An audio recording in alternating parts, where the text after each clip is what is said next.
حضرت عبداللہ بن عمر رضی اللہ تعالی عنہ، آپ سے جب کہا گیا کہ بصرہ کے کچھ لوگ ایسے ہیں کہ جنہوں نے تقدیر کا انکار کر دیا ہے، تو حضرت عبداللہ بن عمر رضی اللہ تعالی عنہ نے ان کے لحاظ سے جو جملے بولے وہ تمہارے سامنے پیش کر رہا ہوں۔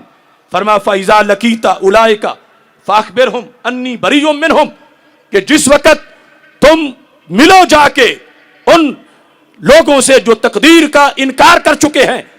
تو میری طرف سے جا کے ان کو بتا دینا۔ حضرت عبداللہ بن عمر کہہ رہے تھے کہ میں ان سے بری ہوں۔ لو ان لأحدہم مثل احد ذہب فانفقہ ما قبل اللہ حتی یؤمن بالقدر، فرما ان میں سے اگر کسی کے پاس احد پہاڑ جتنا سونا ہو اور وہ تقدیر والے ایمان کی جگہ پیش کرنا چاہے قیامت کے دن کہ رب وہ غلطی معاف کر دے، یہ فدیہ قبول کر لے، اللہ کہے گا تو نے بہت تھوڑا ریٹ لگایا ہے اپنے تقدیر والے ایمان کا۔ اور ایک میں ہے مثل مل الارض ذہبا، پوری زمین سونے کی بھری ہوئی ہو تو پھر بھی تقدیر کے ایمان کا ریٹ نہیں بنتا۔ تو یہ تو ایک شعبہ ہے ایمان کا، پورا ایمان کتنا قیمتی ہوگا۔ تو اس بنیاد پر آج اگر کوئی کفر و شرک میں پھنسا ہوا انسان سونے کے محل میں بھی بیٹھا ہو، وہ دھتکارا ہوا ہے، اور دوسری طرف مسلمان کٹیا میں بھی بیٹھا ہوا ہو، یہ نوازا ہوا ہے اس واسطے کہ ہمارے دل میں جو نور اسلام ہے اس کی اللہ کے ہاں اتنی قدر و قیمت ہے۔ کل قیامت کے دن معلوم ہوگا کہ خالق کائنات جل جلالہ نے ہمیں اسلام سے نواز کے کس قدر ہم پہ فضل کیا ہے اور کس قدر ہم پہ کرم فرمایا ہے۔ میں ضمناً یہ بات بھی واضح کرنا چاہتا ہوں، ایک ہے اسلام، ایک اہل سنت، ایک ہے مسلم ہونا، ایک ہے سنی ہونا۔ ہم یہ دونوں آئیڈینٹیٹیز، دونوں تعارف، ان کو ضروری سمجھتے ہیں۔ جیوز، کرسچن، یہود و نصارہ کے مقابلے میں، ہندو سکھوں کے مقابلے میں ہماری پہچان اسلام ہے، اور اسلام کی چھتری کے نیچے گھسے ہوئے 2 نمبر لوگوں کے مقابلے میں ہماری پہچان اہل سنت و جماعت ہے۔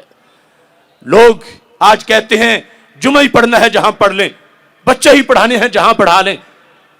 درس ہی سننا ہے جس کا سن لیں۔ صحیح مسلم میں مقدمہ کے اندر امام مسلم نے یہ لکھا ہے کہ حضرت ابن سیرین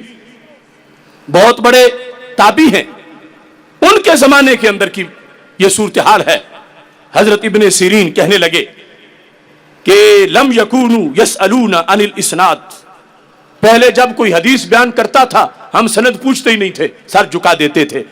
کہ چونکہ حدیث بیان کر رہا ہے ہم سر جھکا دیتے تھے۔ کہتے ہیں اب کیا ہے؟ فرمانے لگے اب یہ صورتحال ہے، فلما وقعت الفتنہ، جب فتنے کا زمانہ آ گیا، ابھی تو دور تابعین ہے اور صحابہ بھی زندہ ہے، فتنے کا زمانہ آ گیا، تو ابن سیرین کہتے ہیں اب کوئی ہمیں یہ جب کہے قال رسول اللہ صلی اللہ علیہ وسلم، ہم اس کو جواب میں یہ کہتے ہیں سموا لنا رجالکم، پہلے اپنے استاذ کا نام بتاؤ، حدیث سنانا چاہتے ہو تو پڑھی کس سے ہے، حدیث بتانا چاہتے ہو تو مدرسہ کون سا ہے، اپنی سند بیان کرو، کہاں سے پڑھ کے آئے ہو، ابھی دور تابعین ہے، صحابہ بھی کچھ زندہ ہیں۔ ابن سیرین کہتے ہیں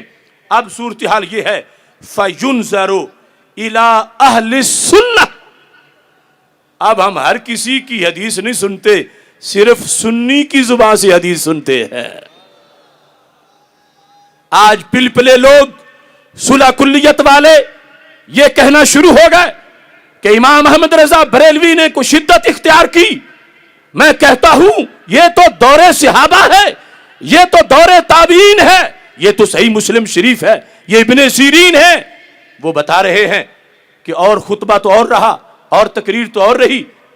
جب کوئی یہ کہتا ہے قال رسول اللہ صلی اللہ علیہ وسلم، سرکار کی حدیث بیان کرنا چاہتا ہے،